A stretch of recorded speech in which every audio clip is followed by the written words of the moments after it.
is the Fade 5 Podcast with Brad Evans and Nate Lundy. Place your bets, you jackwagons. Brad the Big Noise Evans here, joined by the good son, Nathaniel Lundy. 'Tis indeed another Friday edition of the Fade 5 Podcast, and we're already clutching tickets in hand because we're hopping aboard the Hong Kong Plus Bus requirement, as always, plus 100 odds or greater. Could be the NHL, could be the NBA, could be in college basketball, could be in championship weekend of college football. It could be in the National Football League with week 14 underway already. So, Lundy, what do you have for me? Fourth down. Go for it. Go for it. Go. Was there any doubt that was what he was going to do last night? Team Huevos, man. He is a lifetime member. Unreal. He is exactly what the Detroit Lions and the Detroit fan base has needed. Yep. This entire time. They were just waiting. They were just waiting for him, man. That's all they God. Love that dude so much. Brad, let's go to Sunday's action, shall we? In the afternoon, and my favorite plus bus, give me the Seahawks straight up. Yeah. On the money line, on the road against the Arizona Cardinals. You can snag that. It's kind of plus 120 across the board. I just found a couple of extra cents at Caesars, which is why Caesars is up there. It's at plus 120 basically everywhere else. FanDuel, BetMGM, DraftKings, etc. Here's why I like it. I'm just going to give you two. You can dive into a bunch of different reasons why, but I'm going to give you two that just follow the trends. Geno Smith has never lost in Arizona as a member of the Seahawks. Interesting. Hasn't lost. He's 5-0 as the quarterback with Seattle when traveling to Arizona. That is reason number one. Reason number two, and I did a double take on this, hat tip to Jason LaCanfora, who tracked this down. Kyler Murray is 1-5 straight up in his last 6 games where he's been favored at home. Wow. It's not an against the spread, and he's bad against the spread too, obviously. Yeah. I think the last 10 times he's only covered 3 times. When he's a home favorite, as the starting quarterback, they haven't gotten it done. 1-5 straight up. Again, courtesy of Jason LaCanfora, who tracked that down. I'm going to roll with the Seahawks here, and let's take Geno Smith and the boys in the desert. Forget the points. Give me the money line. All right, flap those wings, Seattle Seahawks, down there in the land of cacti. I'm going to say out on the left coast. Let's go to San Francisco, and I say Caleb Williams throws that one, but 2 touchdowns. Bear down, Chicago Bears. Really don't deserve singing the fight song at all, but I like Caleb Williams quite a bit. Against a defense that's falling apart at the seams, and that is the San Francisco 49ers. And look at the juice on that bad boy, plus 160. Roll the shoulders, because I indeed got seduced by that juice there at BetMGM. Entirely doable for Caleb Williams. He's looking like the number 1 overall pick from the last NFL draft. The past couple of weeks, 5 combined touchdown passes. He's gone over this prop 5 times this year. He's number 2 with total air yards. Only number 19 in red zone completion percentage, but he has the 13th most red zone pass attempts of any signal caller this season. San Francisco last 5 weeks, an atrocious number 27 in pass EPA defense. They've allowed multi-TD passers in 3 of their last 5 games. So I think Caleb Williams, maybe it's a quick strike to Keenan Allen. That would help out my fantasy causes. Por favor, maybe DJ Morris, and he's going to be in uniform. Cole Kmet, a dump off to DeAndre Swift. I don't give a damn who you throw it to. Could be a fat man touchdown. All I need is not 1, but 2 airstrikes, and we're cashing in San Francisco at a plus 160 juice there at BetMGM. With those bets on the board, let's get after it with another Friday edition of the Fade 5. Number 5. All right, numero 5 on the countdown. Should be easy pickings. And you and I, Lundy, are always betting on the longest yards per a catch on the outstanding Cirque du Soleil star, I like to call him there, of the Pittsburgh Steelers. All kinds of contortions and bends with the long and lanky body, and a match made in heaven with that moon ball. that Russell Wilson throws. So it seems like a high number at 28.5 on the longest catch, but I'm going to take that over. I think he's going to have another 30-plus yard reception against those Cleveland Browns, who we just faced in Week 12. Remember that snow game there along the shores of Lake Erie? He had a 31-yarder in that game, and I think it's going to be more of the same this time around. 11 times he has gone over 28.5 yards on the longest catch this season. And he's going to get Emerson again in coverage. That very generous cornerback for Cleveland has allowed the 17th most yards through his assignments of any DB in the NFL, along with a 110.3 passer rating, 13.1 yards per catch, and a 61.4% catch rate. Cleveland as a collective, just number 22 in pass EPAD over the last 5 games on the season. They have allowed the second most pass plays of 40 or more yards, and they have allowed 9 catches beyond 40 yards. Again, chunk gains, that is a specialty of George Pickens. You look at Pickens, too, number 3 in total deep ball targets, number 3 in total air yards. A guy that just is really getting it done across the board, especially way down the field, working outside the numbers. So I think he connects again on an explosive pass play with Russell Wilson. Give me the over. Numero 5 on the countdown. George Pickens, 28.5 yards on the longest catch against the Browns, minus 115 at BetMGM. Good, sir. Fade or follow. Best part about a Friday show is I don't have to deal with you and your college basketball. I will absolutely follow on this. I think the longest reception actually for Russell himself is up in the 30s. I might take that one too. Just correlate the two of them together. I think Pickens can crush this one. We know we can do some big plays. Russell Wilson looking very good in the yellow and black in terms of getting away from Denver and getting away from Sean Payton, who didn't want him here to begin with. So all of those things put together, he's found this rejuvenation in Pittsburgh, and he's got himself a hell of a receiver in Pickens. I like your Cirque du Soleil comment. Profit with Pickens. Number 4. Numero 4 here on the Feed 5 Friday edition of the Countdown. Let's go to, I would argue, the best tight end right now in the NFL. I don't think it is even an argument at all. Really in a class by himself. Yeah, he's better than Travis Kelce. He's better than some of the other guys that are out there.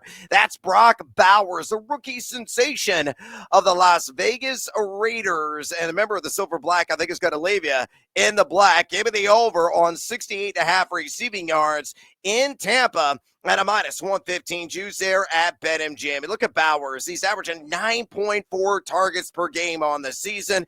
He's number 2 in total air yards among all eligible tight ends. He is number 1 in yak among the tight ends as well. 6 times he has gone over 68.5 receiving yards on the air. And you look at Tampa.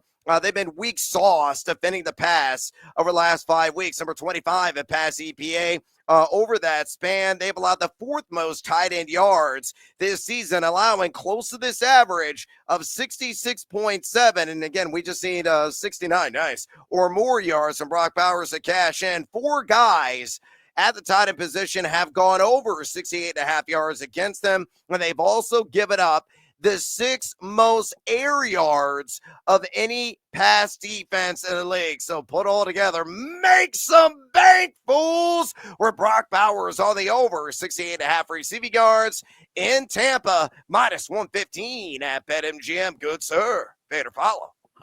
So I said it on the socials, the social channels on the interwebs. I said it last week. I said it on my show here locally in Denver earlier this week. If I had an offensive rookie of the year vote, it would go to Brock Bowers. Wow. Interesting. I think what he's doing on that POS team is phenomenal. Yeah. And just wait till they actually get him a quarterback and a couple other things around him, and that he's going to be even better. I think if you take everything put together, I like Jaden Daniels. I like what Bo Nix is doing, obviously, here in Denver. But what Brock Bowers is doing on this is like a dysfunctional team that was on a Vegas bender for 48 hours and hasn't slept, and he's still somehow breaking all the records, right? It's insane what he's doing right now. He's going to crush this number. Yeah, he will indeed. And put some damn respect on Aiden O'Connell's name. Wait a minute. I kid. Number 3. Numero tres here on the Fave 5 countdown. Put a little dollop of mayo in your coffee. Really don't do that. You don't want like the soybean oil, the egg whites, the yolks, all. Nah, it's just not recommended, but that's what this jackass does. I'm talking about Will Levis. But I do love the over on his pass yards this week at 207.5. You look at Levis.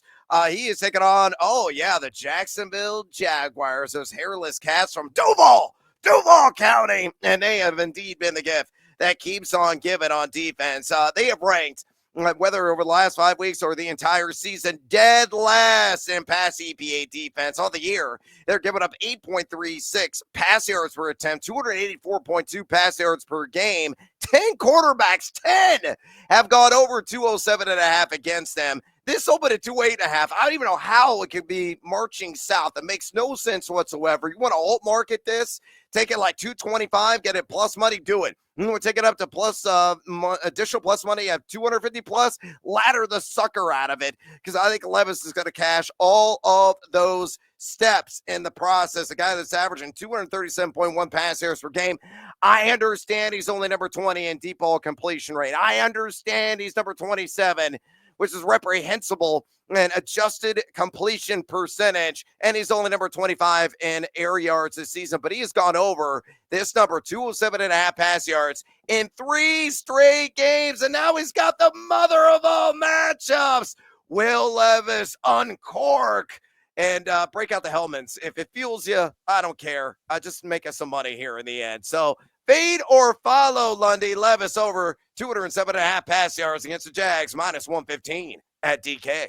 Slam this. The worst pass defense in the league, getting a quarterback that, like, I thought Levis was going to have a better season than he has. I got to be honest with you. Me too. I thought he was going to have a better season, but some of it is starting to show here finally in the second half, second 40%, 30% of the season. So, and you get a chance to go up against Jacksonville. The team's pass defense stinks.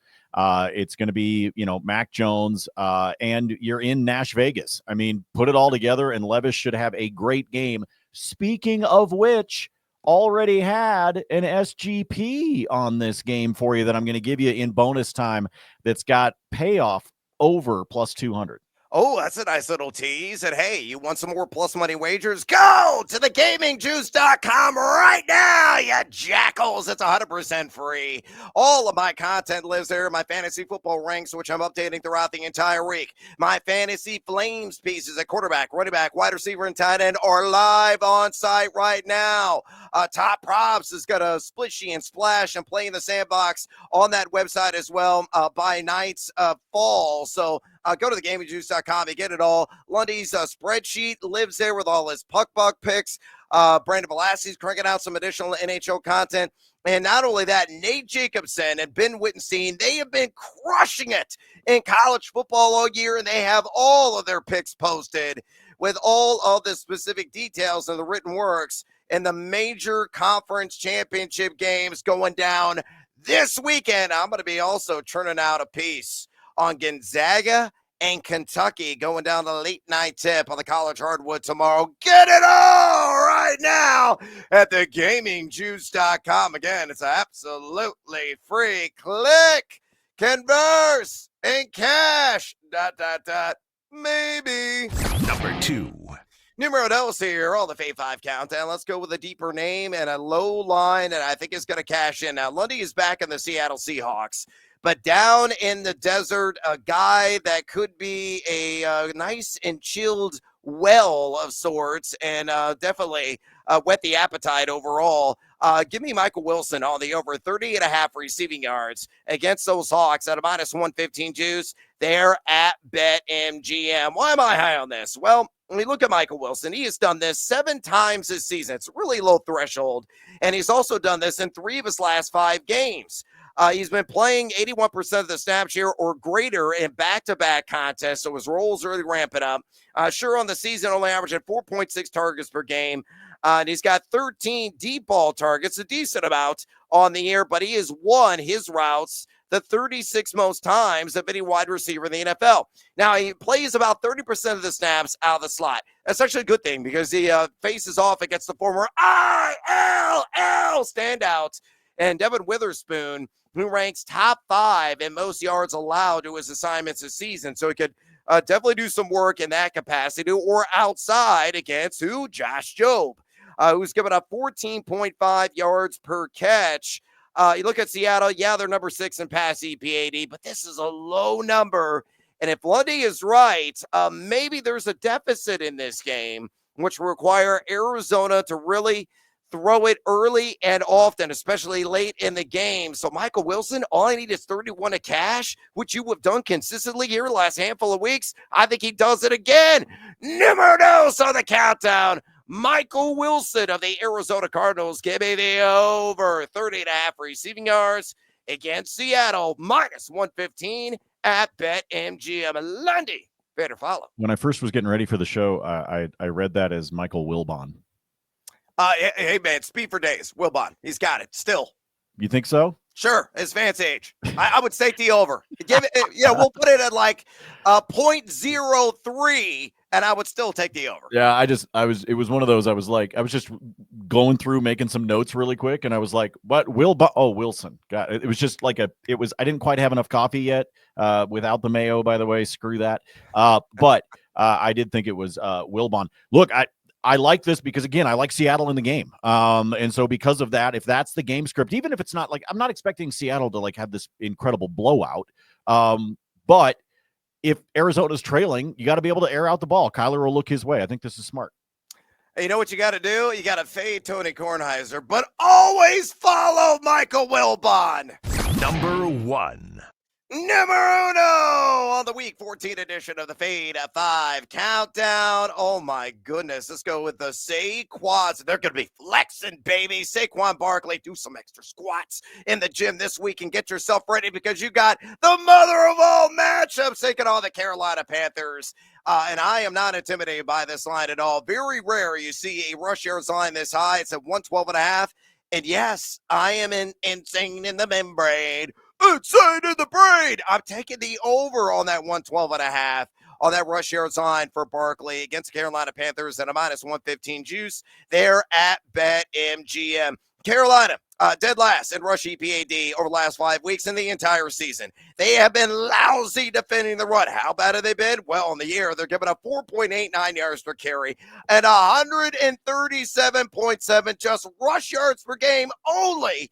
So the running back position, 3 RBs have gone over this high number of 112.5 against that Panthers defense this season. And look at Barkley. He's done this a half dozen times, 6.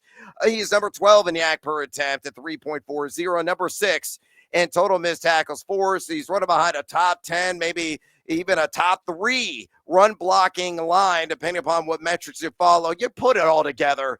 All I need is 3 quarters from Saquon Barkley, around 15 to 17 rush attempts, and I think he's launching himself over 112 rush yards at a minus 115 juice there at BetMGM. My number 1 play of this NFL weekend, Lundy. Fade or follow. You're chasing those sexy legs, aren't you? Yeah, man. They're hot. I want to get my grips on them. I think this is a good play as well. I hate following you as much as I am, but I think you got some smart plays in here for everything from Will Levis to what we're looking for with Michael Wilbon. I think you got some smart plays rolling, man. Let's take advantage of it. I think this will be, even with the 6 teams on the bye, there's some player props and some matchups that can be exploited this weekend. And so I think this is going to be a fun one. You know what that means? I'm going to go over in the Fade 5 this weekend, so fade accordingly, and then we got to chase all the units lost. And bonus time! Bonus time! Maybe you're getting some additional action in the NFL. Maybe you're looking at the college football championship weekend slate. I know you're not looking at college basketball, possibly the NHL and the NBA. Lundy, what do you have? You like in hoops, you like West Virginia tonight? Yeah, I'm going to lay the, what's it down to, 9.5? I'm in. I think it's Georgetown. I'm in. I think it's down to single. Well, Georgetown, from what I'm looking, again, I'm starting to sprinkle it in, folks, just a little bit, not to the level that Brad is, but Georgetown hasn't played anybody yet. No. Like they have. West Virginia's been tested. Georgetown hadn't played squat yet, so I kind of like West Virginia. If it's in single digits, I haven't even looked yet. It's 9.5. Is it?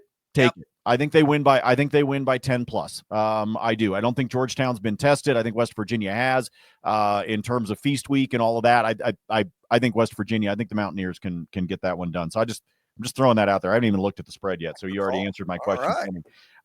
Hey, one of my favorite anytime touchdowns for this weekend takes us all the way to Monday, but I want you to get this early because I'll bring this up again on Monday's pod. I love T. Higgins for a touchdown on Monday night against Dallas. Dallas sucks. And I like the idea of Higgins being able to do it. So I know I'm looking way ahead to Monday, but I'm snagging it now because at plus 130, it wouldn't surprise me if that doesn't shrink slightly as people start to pay more and more attention when we get closer and closer to Monday Night Football. So I just want to throw that one out there really quickly. I told you in that Tennessee-Jacksonville game, I've got an SGP for you. I'll give you two options. I'll give you the just straight up simple one. And then there's another one that I added a leg if you want to go for a little bit of extra juice. Let's start here. Will Levis, give me 200 or more passing yards. Brad and I already told you we both like him over the standard line, which is around 205 or 207. And Brad even likes the idea of laddering him up to, say, 225. All I need is 200 out of Levis. Should be relatively easy. We talked about Calvin Ridley. Give me 50 or more, 50 or more receiving yards for Mr. Riddle. And give me Tony Pollard to have at least 60 on the ground. 60 for Pollard, 50 for Ridley, 200 for Levis.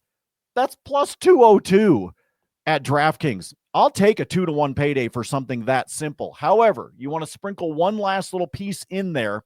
If you add in Will Levis to have a touchdown pass, just one, that bumps it up to plus 228. So if you want to do a three-legged, you're fine. If you think he's going to have a passing touchdown, maybe to Ridley, you can add that leg in there, and that'll make it go up to a plus 228. Brad, I'm a glutton for punishment, and I don't know, maybe it's the holidays, maybe there's a little something extra in the cup this morning. But I told you I like Seattle as a dog at plus 122. I'm taking your Bears as well at plus 162. I think you would, everybody else. I'm surprised the number hasn't come down because I think everybody is jumping on this team to perform on the road against a crappy San Francisco team that's dealing with way too many injuries across the board, with Brock Purdy, who looks human now that he doesn't have all of his weapons and everything around him, and a defense to be able to back him up. I think a lot of people are doing it. I'm surprised it hasn't come down. But right now you can still get the Bears at plus 162 to straight up win in Santa Clara on Sunday afternoon, and I'm taking it. I think the Bears pull it off. You already talked about Caleb Williams having 2 passing touchdowns. If that happens, follow the bouncing ball, people. It's a pretty good at Chicago to be able to get it done. They finally got a coach that these guys do not like or respect out of the way, and maybe this is something that gives them a little bit of an edge. Plus, you're talking about a chance to go on the road and at least make a little bit of a statement. And I think Caleb Williams wants to continue to show why he was the number 1 pick. So it's a little bit of a TYG special, folks. Trust your gut. But I like Seattle, and I also like the Bears straight up. Brad, give it to him. I yield the floor to the fine gentleman from Illinois. All right, Team Huevos, parlay play of the daytime under the prime time lights. And you know, T Swift is going to be in the house because this game being played in Kansas City, LAC against the Kansas City Chiefs, which I'm honestly tired of talking about watching in prime time, and they're going to find a very lucky and spectacular way somehow in some way to pull this sucker out against the Chargers. So Paul be in control. You watch for like all but 1 minute of play, and that'll be all she wrote. That's just kind of the name of the game with this Kansas City franchise this year. But I am going to play a little Team Huevos parlay play SGP style in this contest. Give me Justin Herbert.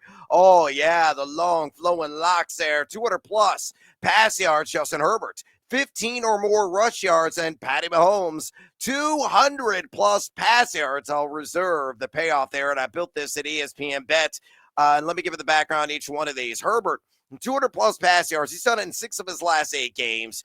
He only had 179 the prior matchup way back in week 4 against Kansas City. That's when the Chiefs' pass defense was actually respectable. You look over the last 5 weeks, they're number 29 They are awful in terms of pass EPA defense in that 5-game stretch. Over that stretch, they're giving up 256 pass yards per game on the year. 10 quarterbacks have hit the over on 200 pass yards against them. And 7 straight they have allowed at least a 200-yard passer again. So I think Justin Herbert extends that streak to 8. He gets over 200 yards through the air. Now, 15 or more Herbert rush yards. Kansas City giving up 22 rush yards per game in the quarterback position. 5 quarterbacks have gone over this. The good news here is that Kansas City is a high-pressure defense. They're the 5th highest pocket pressure rate at 26.5% of any team in the NFL. Herbert is running more often.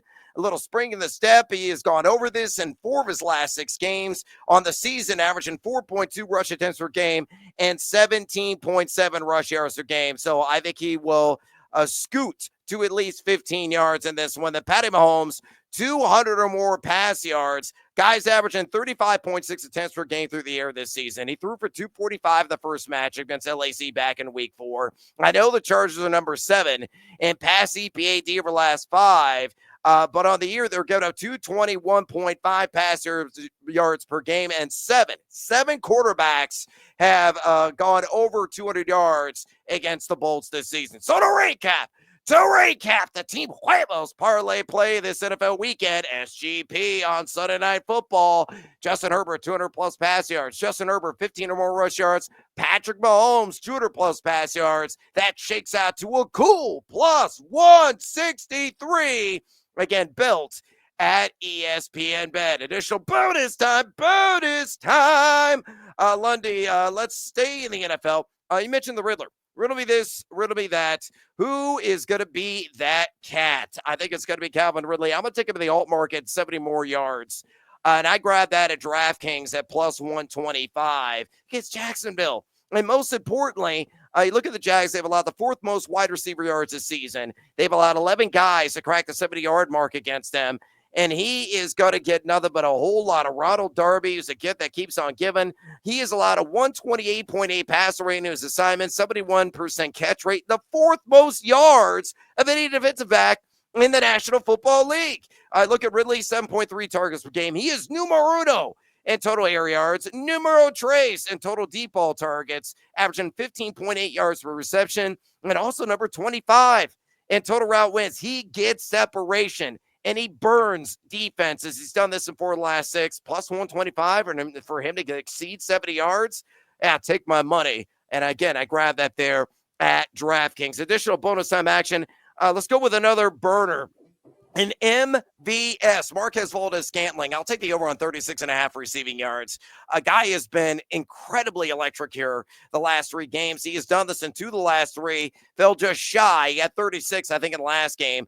But he is averaging 19.6, averaged at the target, 26.3 yards per reception over the last 3 weeks. And what you went 109, 87, and again, that 36 last week. He gets the G-men. They stink. The Giants number 31 in pass EPAD over the last 5. I know Adoree Jackson is back. He's only played 141 coverage snaps this season. He's only got up 8.3 yards per catch and 89.3 passer rating. But on the year, 19 guys at the wide receiver position have reached 37 yards. I think MVS does it on the road this week. And then finally in the NFL, I'll throw one more out at you. I'm not going to give really any background why the Jets are checked out. I'll take this on SGP. Give me Miami on the money line, and then give me the juggernaut Jonnu Smith over 4.5 receptions. On that standard line, it's like minus 155. But if you parlay it with the Dolphins to get the victory, it's plus 115. And Jonnu's target shares have skyrocketed the last about 5 weeks running. He's probably going to get another maybe upwards of 10 targets in this game. All it is 5 grabs in Miami to win, and we cash in there, plus 115, built at BetMGM. Oh, Lundy, I got some more college basketball. Who's playing tonight?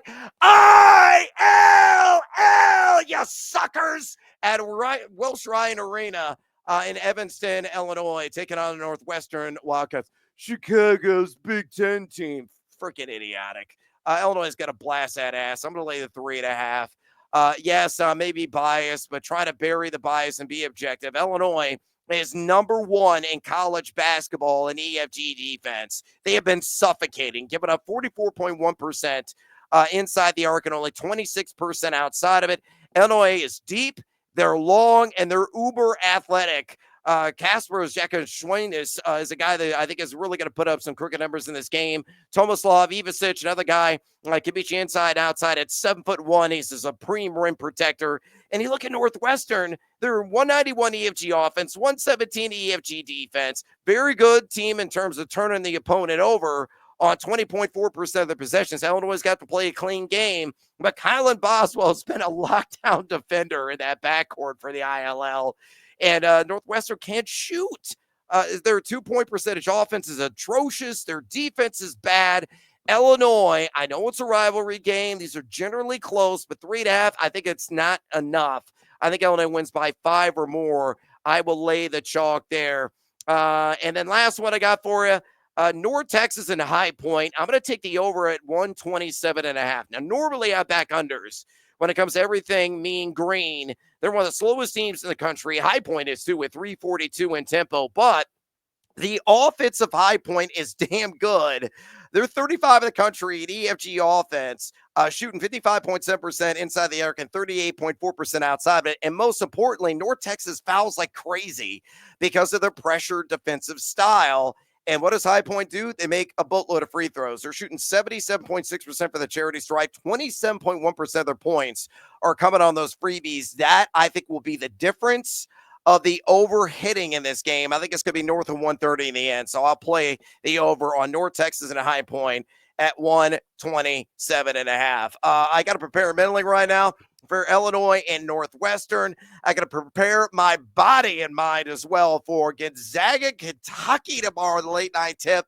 I will have a pick on that either tomorrow morning or on the late night tip tonight at thegamingjuice.com. So check that out. But I'm out of breath, and we are out of time here on the Fave 5 podcast. Do me a favor, follow Lundy, please, on the X, where he's always giving it to you, at Nate Lundy. Follow myself at Noisy Huevos. Go to thegamingjuice.com, you jackals. It's 100% free to sign up. Read all of our excellent content, including our daily picks across the sports spectrum. And as always, until next time, feed or follow. That is up to you. ILL!